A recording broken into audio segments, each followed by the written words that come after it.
Welcome, everybody, to the Scale Up Show. This is your host, Ryan Staley, and I have a very special guest with me today. I have Joe Baffone, who is the co-founder and CEO of Annexus Health, doing some really interesting things in terms of the intersection of tech and the pharma space, as well as an enterprise platform that they've created. Joe, welcome. Happy to have you on the show, man. Thanks, Ryan. Good to be with you. Yeah, you have a super unique product that I love, and one of the things that really enjoyed about you when we were going through the pre-show is just your why for what you're doing. So before we get into the revenue rundown, would love to hear why you decided to start this company, and then a couple sentences about what you do and who you serve. Yeah. So that's always the best question to start a conversation about something that you care about, right? The why. The why is personal and professional. So personally, my life, just like many others, people I love were touched by cancer. And so as a primary caregiver or someone that was associated with friends and family dealing with a diagnosis like cancer, ultimately I observed at a very young age, and I was a young professional, that there just wasn't something there that offered solutions to help patients manage their care, right? And so that stuck with me through things I experienced with my mother, with my grandfather. And over time in my professional career, I was exposed to things, running access teams, running payer teams, running reimbursement teams in my pharma life, and having relationships with advocacy groups, and watching and seeing so many people struggled with administrative and financial toxicities because there weren't solutions available to help them, the patient. And so that stuck with me over time. And ultimately I gained experience. It was almost like I was just blessed to be given certain opportunities in the space to learn a lot more about the challenges that provider organizations face managing the patient and managing their care journey. So that led me to be inquisitive. That led me to search. That led me to really do a lot of work trying to figure out how can some of these gaps be met, but in a consolidated, simple way, right? Just like our conversation, you can hear, I get a little it's easy for me to get distracted and think, oh my gosh, I got to boil this entire ocean.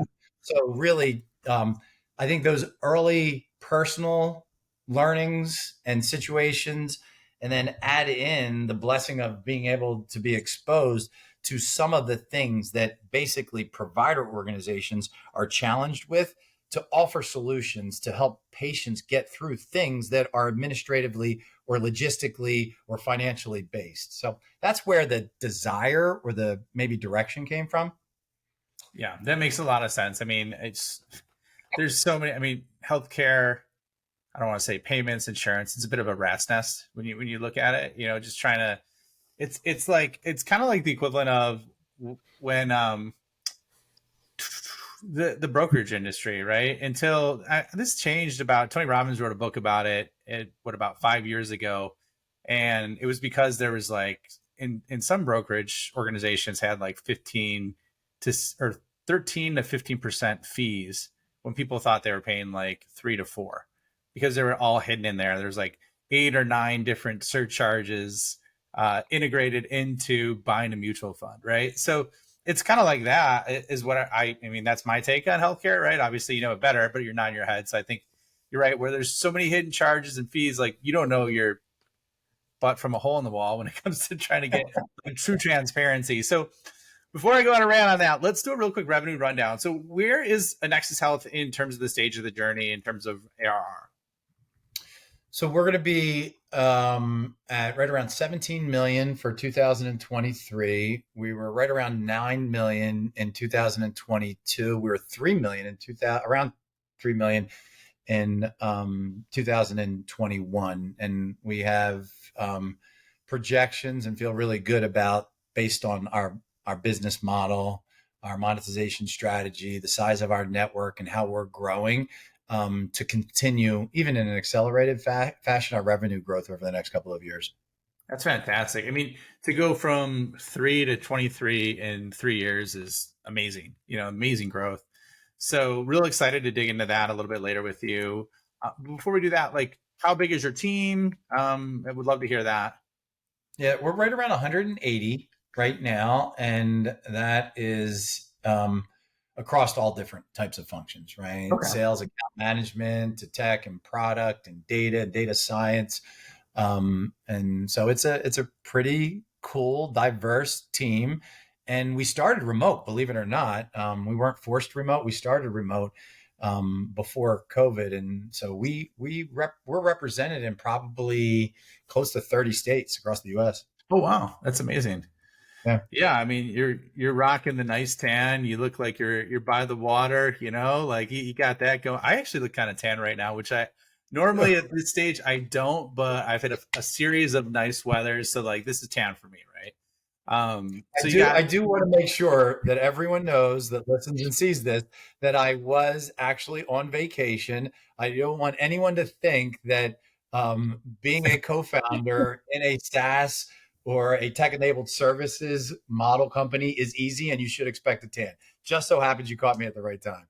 oh no, it is definitely not easy. It is it's tough sledding, but um so we can you give us like a summary of your solution in like 2 sentences? Yeah. So, what we do right now, our current state is we provide the tools, technology, and services, the people to manage end to end financial assistance and free drug offerings. Okay, love that. That's what we do right now. Okay, excellent. And then are you bootstrapped or funded? So, we bootstrapped in the beginning and then we went the funding route, seed A. We finished a B about a year ago, a little over a year ago. Okay, cool. Why did you decide to go the funding route after bootstrapping? Um, we needed money. Like, you just needed money. Well, Yeah. different people give different answers, right? Like they're just like, some people are just like, we just want to pour gas on the fire, like.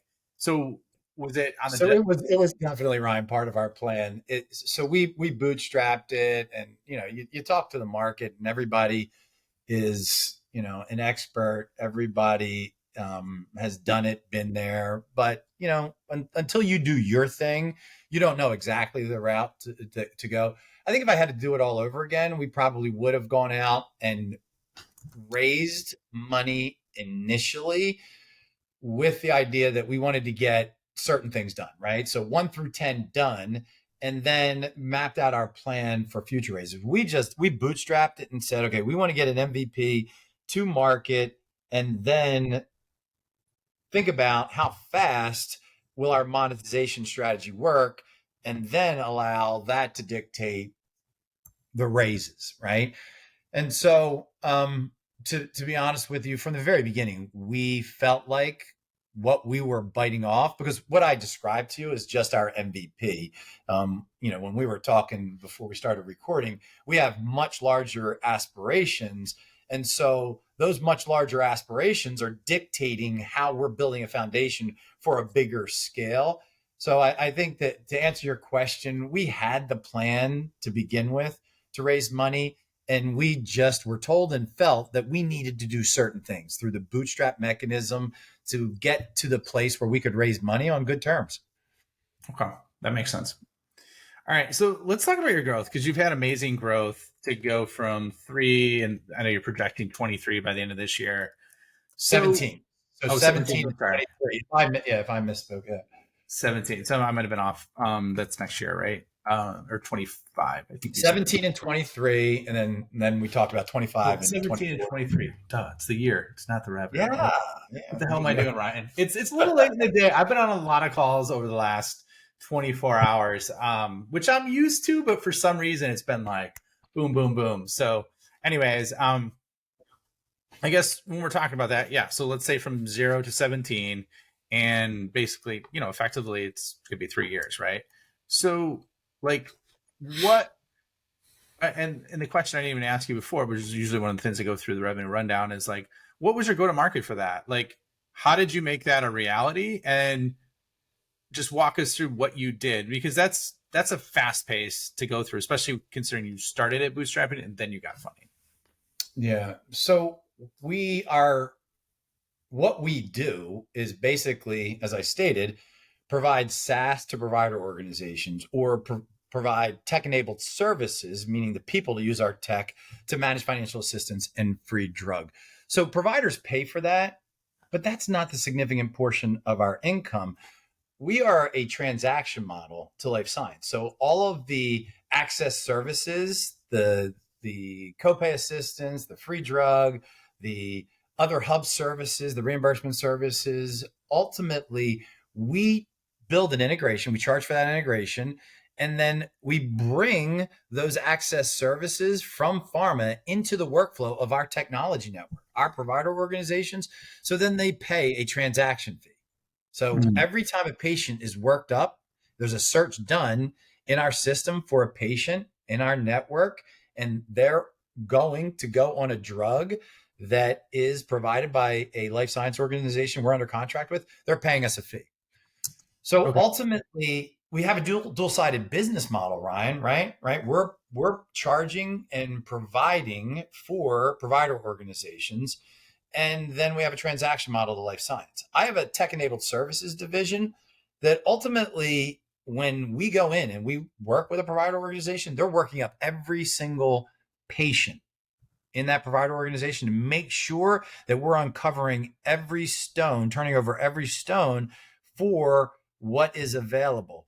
By doing that, we're assuring ourselves of the appropriate number, optimized number of transactions. So how did we grow so quickly? We penetrated the market, and ultimately penetration of the market gives us the ability to charge pharma. Gotcha.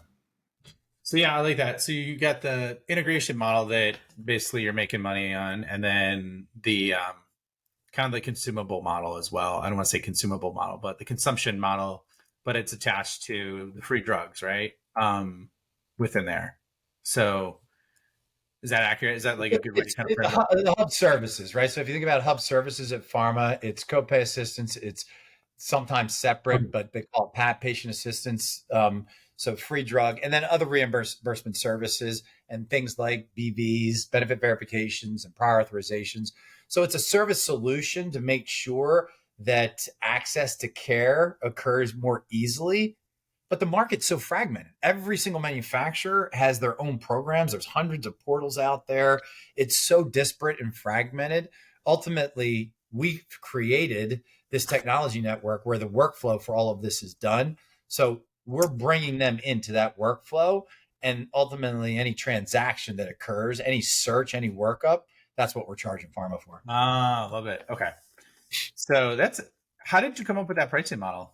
Like, I love it. I mean, it makes sense on both sides of it, but like when you were architecting your solution, how did you design it like that? Yeah.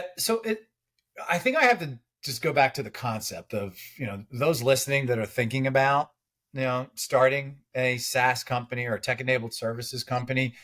I've come across so many brilliant ideas where the tech probably was, maybe the thought was better than ours, sexier than ours. But don't take the step until you have a rock solid tested monetization strategy. And I just think that we wanted to solve for the administrative and financial burdens associated with the patient care journey. But before we even started to step out and do that, we really thought long and hard about the monetization strategy. We knew providers, there weren't, our competition initially out of the box was post-it notes, fax machines, and spreadsheets. So literally there was a gap there, right? We knew the economics at the provider level weren't there to the degree that we wanted them to be there, to say, this is worth giving 10 years of my life up, bleeding all over the floor to do this, right? It was looking at pharma and saying, hey, listen, these organizations provide life-saving, life-altering medication. They will pay if we can prove three things that we prove every day.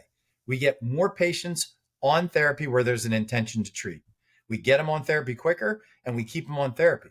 So we knew what we wanted to do through serving the provider organizations to benefit patients. And then we spent years thinking about the monetization strategy, and we spent probably half that time thinking about how to implement the technology. And maybe people think that's backwards, but I'm telling you, like if the money doesn't flow, we're not going to make it, right?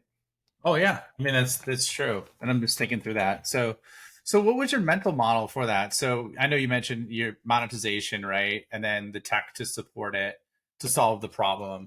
I guess like let's take that a step deeper. Like when you were, because you spent years on it, right? You obviously probably learned a lot, I would imagine, throughout that time. A So little bit. if you were to go back and do it all over again, like what are 3 to 5 steps that you would take when you're systematically looking at it or building it out? So I don't think we spent enough time. We preached it, right? That we got to build everything for scale.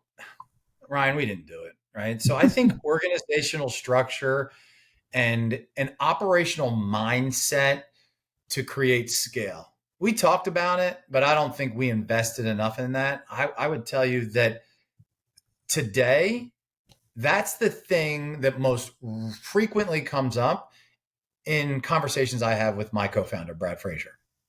So I think that, I may have overstated this amount of time we spent on our monetization strategy. We spent a ton of time on monetization strategy. We spent a ton of time on the tech and the MVP that we wanted to launch and the global vision of where we want to go. We spent a ton of time working through and testing concepts around the services model. We didn't spend enough time on operational excellence, organizational structure. So I think those two things probably would have created, would have eased the burden to a significant degree. Well, how do you acquire customers now? What's your main method of customer acquisition? So we build really strong strategic alliances. So we have strategic alliances with large healthcare organizations, large group purchasing organizations, large providers of services to institutions and health systems. So I would say collaboration with strategic partners is probably number one. Number two is referral now, right? Because we're doing such a good job. Our value prop at the end of the day is pretty strong for providers. I basically make them a lot more money from a payer that financial assistance should be considered than they were before. And I typically, if somebody's invested in trying to figure out a way to solve for it and manage it, we'll do it at a reduced cost. So word of mouth is big.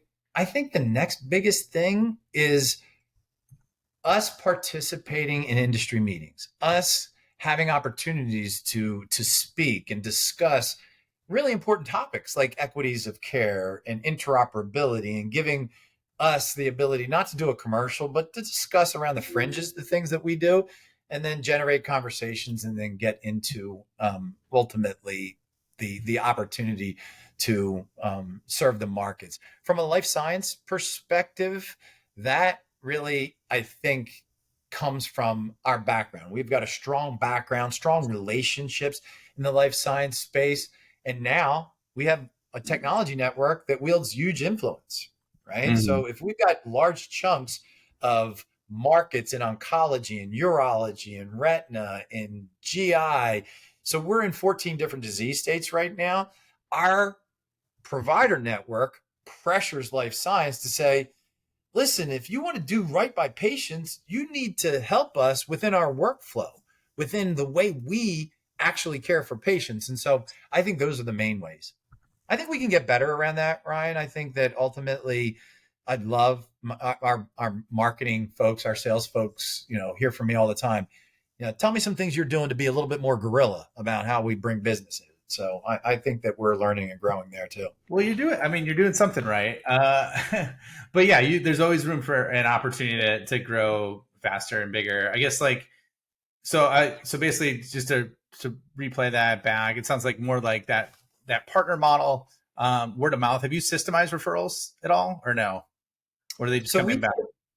we did. So our Tim Koenig, our person that heads up marketing and his team, we've invested money in making sure that we're doing a good job of processing referrals. We're doing, I think, a better job of using the traffic to our website to generate referrals.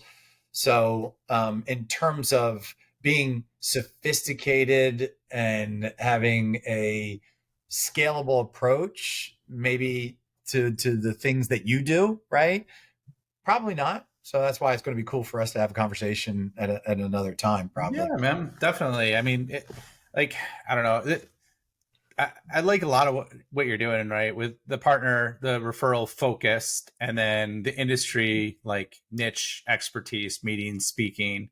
I've called it event led growth before, where at that stage, really like, and it sounds like maybe you're doing this, but you align at the board level of those industry associations, get them as customers, and then that's very easy to fuel that out to the rest of the association or group that they're in, right? Because to be on the board, I was literally just talking to a founder about or VP of growth yesterday about this. I'm like, for someone to get on the board, they have to have massive influence to do that, right?